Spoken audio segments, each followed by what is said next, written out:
Qué panorama, ¿verdad? Ya, ¿qué queda por inventar con estos monstruos? No está confirmado que esto sea cierto y si es cierto no es tan fácil tampoco comercializar en gran escala órganos humanos, pero es un negocio que ya existe en este mundo. Mientras una cumbre antiterrorista en Estados Unidos y hoy el presidente Barack Obama dijo algunas cosas en términos de cómo está planteada, según él, la guerra. Al-Qaeda and ISIL and groups like it are desperate for legitimacy. They try to portray themselves as religious leaders, holy warriors in defense of Islam. That's why ISIL presumes to declare itself the Islamic State. And they propagate the notion that America, and the West generally, is at war with Islam. That's how they recruit. That's how they try to radicalize young people. We must never accept the premise that they put forward, because it is a lie. Nor should we grant these terrorists the religious legitimacy that they seek. They are not religious leaders, they're terrorists. Hay una gran controversia sobre eso porque muchas personas dicen es la búsqueda del presidente Barack Obama de no decir cosas que puedan molestar a lo que es sin duda la abrumadora mayoría del mundo musulmán, la gente que piensa en la paz y no en la guerra. Le digo bienvenido al licenciado Wilfredo Amer Ruiz, es asesor legal de la Asociación Musulmana Estadounidense. ¿Cómo le va? Un placer, Pedro. Gracias por estar con nosotros. Le digo bienvenido al señor Joseph Hajj, experto en terrorismo. Señor, ¿cómo le va? Buenas noches. Licenciado, lo que dice el presidente es correcto desde su punto de vista, porque si hay judíos que hacen terrorismo, se puede decir terroristas judíos. Si hay católicos que hacen terrorismo, se puede decir, ¿por qué no decir terroristas islámicos si son una minoría los terroristas? Claro, pues lo que pasa es que, y no es que sea la culpa del comunicador, ¿verdad? Por ejemplo, cuando una organización terrorista como ISIS adopta como su nombre el Estado Islámico, pues un reportero va a decir la autoproclamada organización Estado Islámico, sin que eso sea un Estado Islámico de por sí, ¿verdad? Así que no podemos tratar de divorciar lo que el comunicador, el agente de prensa comunica como terrorismo islámico cuando hay organizaciones que se autoproclaman, mal proclamadas, que son organizaciones islámicas haciendo terrorismo, ¿verdad? Yo creo que se ha hecho un poco tarde para tratar de corregir esto, ¿verdad? Porque envuelve a la academia, envuelve a los medios de comunicación, envuelve al público en general en tratar de identificar al extremista y al terrorista afiliado o proclamado como musulmán, cuando no, claro, ¿verdad?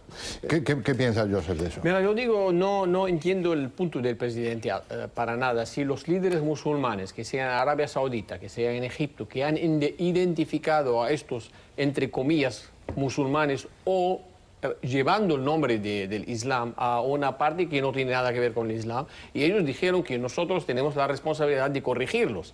Entonces, no sé por qué el presidente no lo dice. Todavía él carga con que no quiere mencionarlo, pero no le veo el punto. Y yo creo que la perspectiva del presidente viene del punto de vista que él, ideológico, que él mira a Estados Unidos, incluye a Estados Unidos con la colonización, una fuerza colonizadora, y quiere ilustrar la imagen de Estados Unidos al no provocar o mencionar el Islam con Estados Unidos. Pero como dijo Wilfredo, es muy tarde ahora. Los musulmanes y los no musulmanes, todo el mundo sabe que estos no son el Islam. Son gente, quizá musulmana, que han mal interpretado todo lo que es el Islam para llevar a todo el mundo con ellos, que sean musulmanes, cristianos o judíos, todo el mundo para el infierno, vamos a decir. La novedad que comentamos ayer en términos de lo militar tuvo un desarrollo importante en el correr de las últimas horas. Esa ofensiva que lanzaron los terroristas de ISIL cerca de Erbil, en el norte de Irak, fue repelida por fuerzas kurdas, que son los que están poniendo la cara, los que están poniendo las balas, los que están dando la batalla con su sangre sangre, estos conocidos como Peshmerga, enfrentaron a los terroristas de ISIL y los reportes dicen que mataron aproximadamente a unos 40 en un área que es muy particular, muy especial para Estados Unidos, porque allí en Erbil hay una base donde hay cientos de tropas estadounidenses.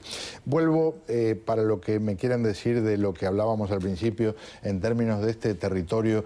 Si es para recaudar dinero, estos terroristas han recorrido todos los caminos imaginables, porque desde el capitalismo de robar petróleo y venderlo en el mercado negro, ahora hasta cortar gente, sacarles órganos y teóricamente tratar de venderlos. Claro, y lo que vemos es lejos de lo que ellos proclaman ser, un Estado con orden, lo que vemos es una total anarquía, que cuando hay, de la manera que asesinan, lo que hacen con los cuerpos, como ahora venta de órganos, nada nos sorprende de un desorden total, que es lo que vemos que es muy lejano de lo que ellos quieren proyectar, de que estamos llegando a poner orden, ¿verdad? Lo que hemos visto también con el comentario anterior, Pedro, que dijiste, es unas alianzas para ganar estos territorios que están ganándose en Irak, que eran antes impensables. Vimos cómo se ha ganado territorio en Irak y se ha sacado a elementos de ISIS con alianzas de los Peshmerga, con los iraquíes, con milicianos chiíes, que eran unas alianzas que no eran impensables, ¿verdad? Y las vemos unidas, haciendo un frente común, lo que evidencia de que el elemento desestabilizador de mayor orden impensable, que la gente no pensaba que iba a hacer, que iba hasta lograr este tipo de alianzas, es ISIL. ¿Puede salir algo práctico, realista de esta cumbre antiterrorista? Yo no creo que va a resultar en nada. La cumbre, lo que hace falta es la cumbre. Si está buscando el liderazgo, el presidente, para enfrentar a ISIS, ya es muy tarde. El liderazgo ya está en Jordania, en Egipto. Lo que necesita el liderazgo es un apoyo absoluto de Estados Unidos para los Peshmerga, para los jordanos, para los egipcios y un poco el ejército libanés para que puedan enfrentar al Estado de ISIL. Hablando de los órganos en Irak, desde el tiempo de Saddam Hussein, había una industria, pero organizada, que uno va voluntariamente a un hospital, dice que yo tengo un... Y eso era normal allá, que iban del mundo entero, porque el costo era de $6,000 a $10,000 por un riñón. Pero ahora están aprovechando de eso en el mercado negro, desafortunadamente, de las víctimas que ellos quizás matan a propósito también por vender un órgano. No, y es un mercado multimillonario a nivel mundial, claro. Y hay una cantidad de regulaciones al respecto. Pregunto una cosa que desconozco en términos del enfoque religioso. Sí. ¿Hay alguna prohibición en términos de la mutilación del cuerpo en la religión musulmana? No, en cuanto a donación de órganos, no hay limitación. Dicho sea de paso, hay algunos sectores muy conservadores, como en el judaísmo, que no ven simpático la idea del tráfico de órganos. Por eso, en el 2014, por ejemplo, Haaretz reportó que habían unos elementos israelíes, unas personas Haaretz, un diario de Israel.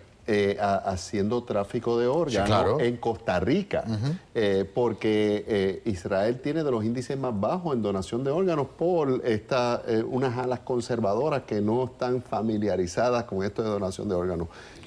Hay un consenso de la mayoría que sí se puede. Ahora, una pregunta, porque decía, en la religión musulmana no hay nada contra la donación de órganos, pero estamos hablando, estos no están donando, esto no es que los matan y miran la cédula de identidad y dice donante. No, mutilar. El mutilar de la manera de que el móvil, de que se le dé muerte a alguien o de que involuntariamente se le requiera a alguien donar un órgano, eso es muy lejano de la voluntariedad que eso tiene que envolver, ¿verdad? Peligro aquí en Estados Unidos, y esto incluye a un señor nacido en Túnez, pero que en Canadá estaba planificando algo que podía generar un desastre aquí en nuestro país.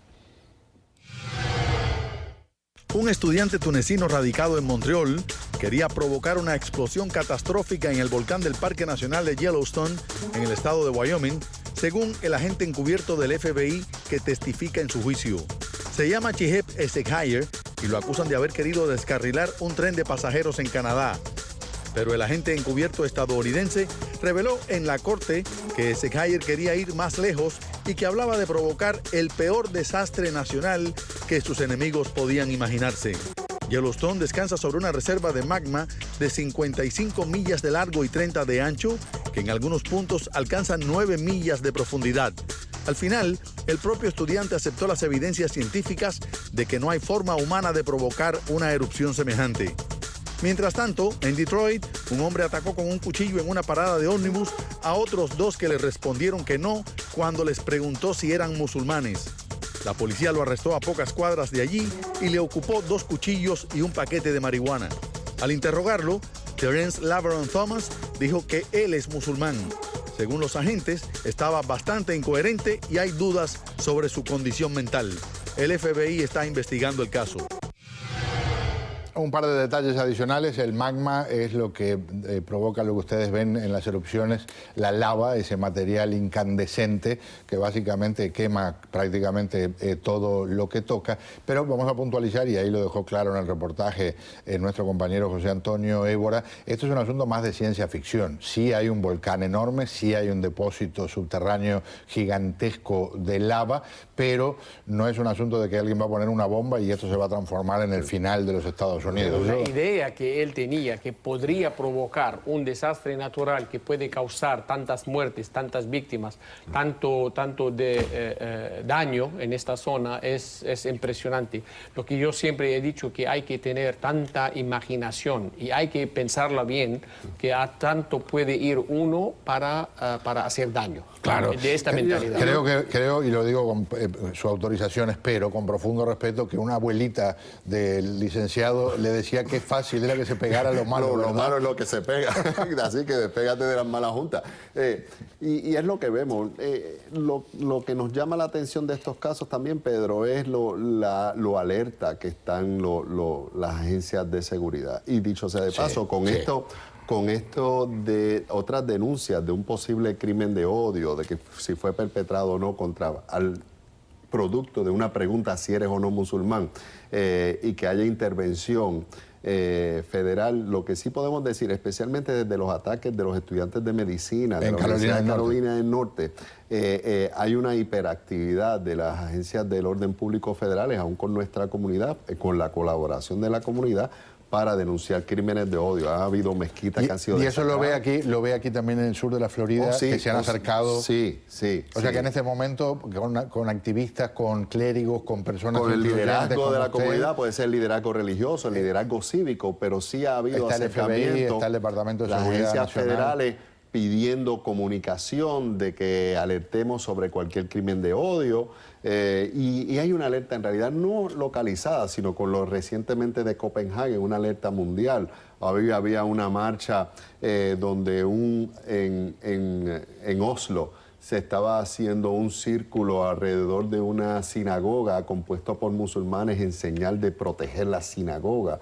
Vemos como hay un envolvimiento del mundo en identificar y de tratar de evitar estos crímenes de odio y proyectar a la comunidad en general de que la convivencia es posible y es deseable, ¿verdad? Que nosotros deseamos que los judíos practiquen su fe libremente, igual el judío, y eso hay también una marcha mundial, un drive, quiero decir, una intención, un impulso de eso, ¿verdad? Yo creo que esto, lo que dice a Wilfredo, está muy bien. Y en el occidente a mí no me extraña que sea Europa o que sea Estados Unidos. Lo que a mí me preocupa ahora, ¿qué prevención va a preparar el occidente, que sea Estados Unidos, que sea Francia, Inglaterra, Dinamarca, lo que sea? ¿Qué van a hacer de prevención para que lo que está pasando en Libia no extiende a Tunisia, a Argelia, a otros países que no ha llegado, y cómo van a echarlos para atrás a los que están ahí ahora? Y lo que me quiere decir, le pido que sea breve, sí.